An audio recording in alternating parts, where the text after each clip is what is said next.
Goes, Chapter 4, Part 2. Still, I had to add, you mad about yesterday? Is this what that about? Me proving that you ain't all that? Then I had to add that you just got on a fancy suit trying to front like you Usain Bolt.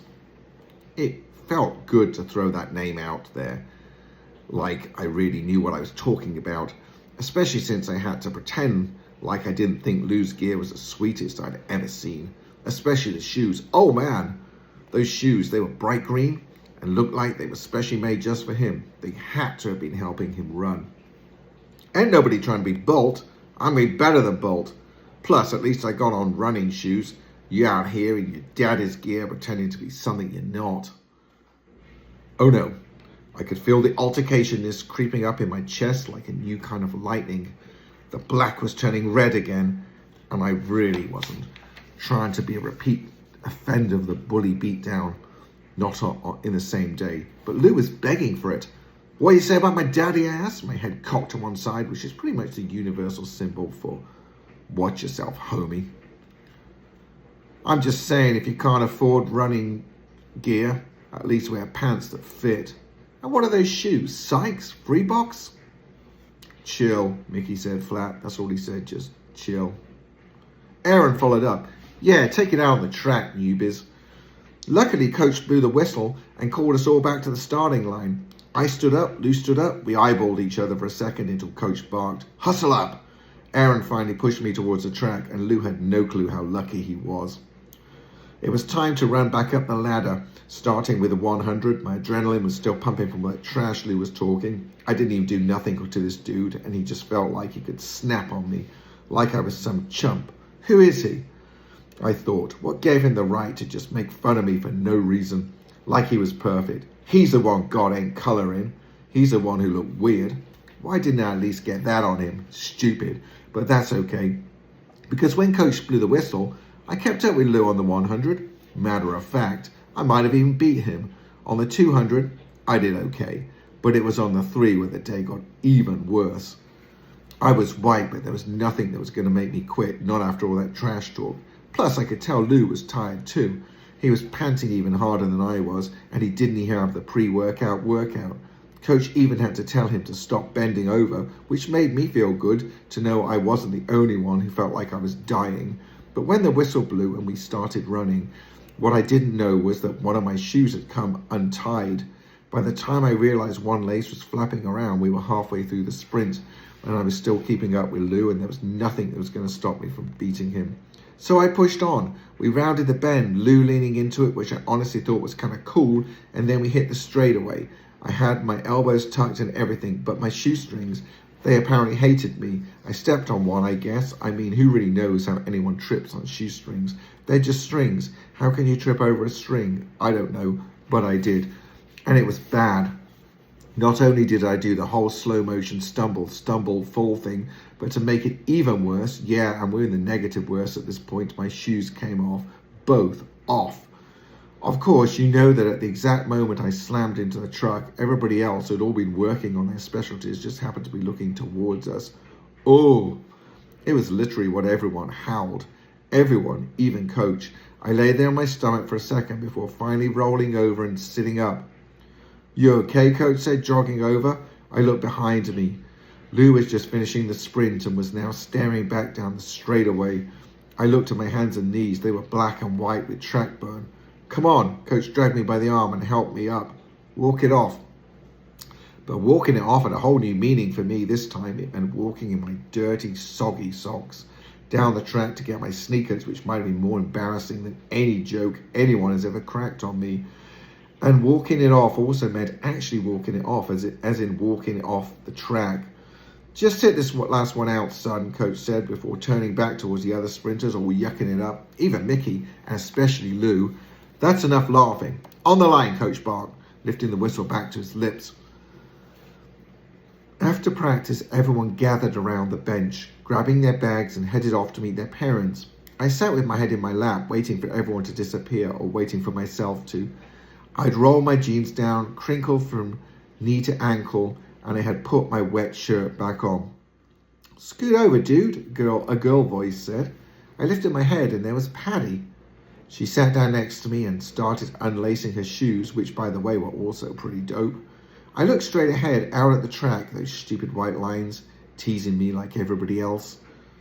Don't worry about today, Paddy said sweetly. You ain't the first person to crash out like that. She eased her heels out of her shoes. And you won't be the last. I glanced over at Coach, who was standing off to the side talking to Sonny, and the man standing next to Sonny, who I figured was his father. He looked like a businessman, grey suit, tie, beard, glasses, the whole get-up. I just wanted to beat him, to shut him up. I kept my eye on those white lines. I didn't want Paddy to see whatever might have been showing on my face. Hello? She asked, her voice brightening up, happy like this was some kind of joke. Don't pay that fool no mind. He's just Matty albino. Now I turned to Paddy because I didn't have a clue what she was talking about. Albino? Was that some kind of sickness? Was he infected with something? Or was it like he was in special ed? Because if that's what albino meant, then people probably thought I was albino too. Albino, I repeated. Yeah, she replied. She must have sensed that I was clueless because she continued. Wait, you don't know what albino is? I shook my head, and Paddy shook hers. So it's basically when you're born without the brownness in your skin, she explained. That lady who'd be cheering for him all crazy at practice, that's his mother. The woman was my complexion, medium brown. And his daddy dark skinned, so it ain't no way he could just come out white. Feel me, that's albino. Somebody called out for Paddy, a small voice. A little girl came running towards us. So yeah, ghost, right? Paddy said, standing up. Yeah. That's why Lou acts like that, trust me. I know I used to go to school with him. He was picked on crazy until he started running track. Matter of fact, kids used to call him Ghost. Paddy explained. The little girl had finally reached her. She threw her arms around Paddy and squeezed tight. Ghost, this is my babysitter, Sister Madison. Madison looked at me. Hey, Madison, I said. She did a weird wave, just jabbed her arm up and snapped down real quick. Then she buried her face in Paddy's stomach. She was probably freaked out by my name. Okay, let's go, Paddy said, looking over at the white woman. Mom is waiting for us. Then she looked at me and said, and before you start wondering if I'm reversed albino or something, me and Madison are adopted, so no need to be weird about it, okay? Oh, I wasn't, I stammered, trying to pretend like the whole reversed albino thing didn't pop right up into my head the second she called that white lady Momley, which was obviously one of those mom nicknames, like, I don't know, Ma or something. It's cool, Paddy said, smiling. She picked up her bag and threw it over her shoulder. Then she bent down and lifted her sister, holding her tight to her hip, and they left. Once Paddy hobbled past Coach, Sonny and his dad started walking with her. Sonny turned around awkwardly and threw his hand up in the air to me. Good job today, Ghost, he yelled, and even though I would normally think this was some kind of slick way of making fun of me, the look on Sonny's face and the way his voice sounded made me think that he really meant it. So I waved back and said, nowhere near loud enough for him to actually hear me, thanks. That left me and Coach. When we got to his cab, I tossed my backpack on the floor in the back, slammed the door and lay down on the sticky leather. If you sit back there, I'm going to treat you like a customer, kid, Coach said, starting the car. I didn't say nothing. Coach turned around in his seat and glared at me. Okay then, fine. I'm going to run the meter.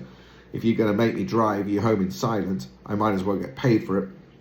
Still nothing from me. Not a word. Nothing to say. All I could think about was how stupid it felt to crash and burn on the track like that on my first real day of practice, and how Brandon Simmons would have laughed me off the planet if he were there to see that, and how I'd finally beaten him up for talking smack about me and would have done it again, and how Paddy said Lou was albino, and how she's a white mother and matters worst, and 3, 4, 3, 2, 1, 1, 2, 3, 4, and the water bottles, and how come I didn't know any of this?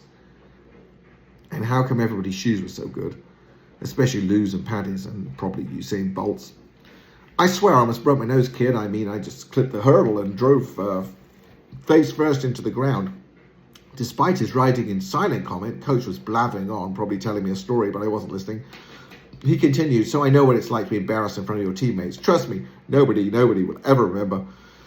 I heard that part that tomorrow nobody would remember, and I'm not sure if I believed it or not, but I knew what I could do to help the situation. In addition to the ladders, water bottles, white parents, albino thinking, I also thought of a plan myself. Thought myself up a plan. When we pulled up in front of my house, Coach put the car in park. $20, he said, trying to lighten the situation. Coach, "Nah, man, don't try and dash on me," he insisted. "You already robbed me for half a day's pay." "But I paid you back already with all that sprinting I gave you earlier," I groaned. Coach did a double take. "Oh, you thought that was for me?" He pressed a finger to his chest. I shook my head and unlocked the door. After I got out, Coach rolled down the window. The car slowly drifted forward. "Remember what I said, Ghost?" He accelerated slightly. "Tomorrow it won't matter. It'll be a new day, a new chance."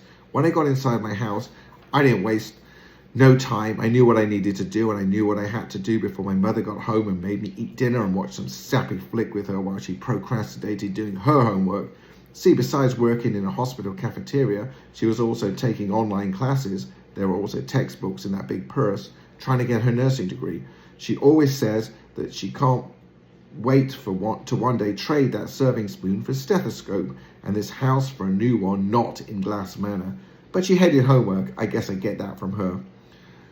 I dropped my backpack on the couch and headed straight for the kitchen. The drawer next to the stove was where my mother kept leftover duck sauce, soy sauce, chopsticks, menus, tapes, screwdrivers, but most importantly, all her coupons, organized and paperclip by product. Seemed like everybody was having a sale on ketchup, which was a good thing because ketchup always made cafeteria food taste better.